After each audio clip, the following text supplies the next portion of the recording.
Hello mga kaburikat. Atong mga kuan karon mga kaburikat, ang atong issue karon is about gyapon sa kapitan sa Digos bitaw nga gipusil siya nga while nag-live. So gipusil siya mga kaburikat while nag-live siya. So grabe no, nakuha na kaayo ang iyahang kanang reward sa makasumbong kung kisay nagpatay niya ba. Mga kaburikat. Nabot nag mga 5 million mga kaburikat. Ako na kaayo. Oo. Ako na kaayo mga kaburikat ang reward sa makasumbong o kisay nagpatay sa kapitan sa Digos. So mao pod lagi, delikado pod lagi nang magsumusumbong pod dali kay 5 million, pero madlok po ka og musumbong pod kay basi ikaw na po'y tirahan. Pero nakoy nadunggan nga nadakpan na daw ang kuan. Ambot lang po na og fake news may nagtinood ba ni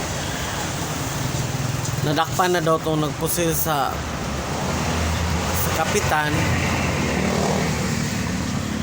pero wa siya mo ang kunog kasi nagsugo. Mga kaburikat. So hinaut unta nga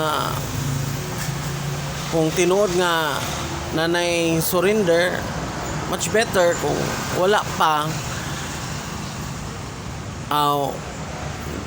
napadyud gihapon ang kuanana ang 5 million nga reward.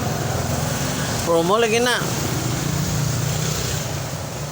naganing tabang ni kapitan mga kaburikat nga iyang kamatayon ba nga while nag-live siya, then gipusil siya ana. So mayon tang naay mga hustisya mga kaburikat nga makagawas kay para may luna na po si kapitan kung kasi nagpatay niya.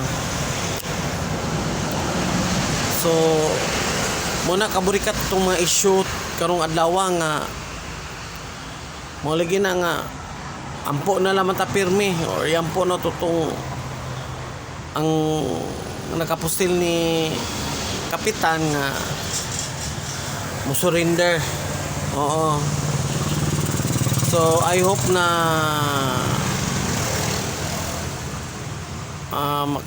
makatugan na tong kung kisa to nagpatay ni kapitan sa Digos mga kaburikat. Kay luoy po dito ng mga pamilya in town no. Oo. Sa nang tungdan nga wa magdahom nga mo yung kamatayon na to pag live. So hadlok ko na no, magtatanaw tag nag-live bitaw niya na mukalit kamatay bitaw no. Hadlok pud ba no, kita magtan-aw pud ba magsudong ni atong hitabuan ni kapitan. So ana lang mga kaburikat nga mo lang po na akong topic for today. So mananatanaw na lang po tago sa mga issue nga sunod adlaw mga kaburikat. So mga kaburikat, babay na ha.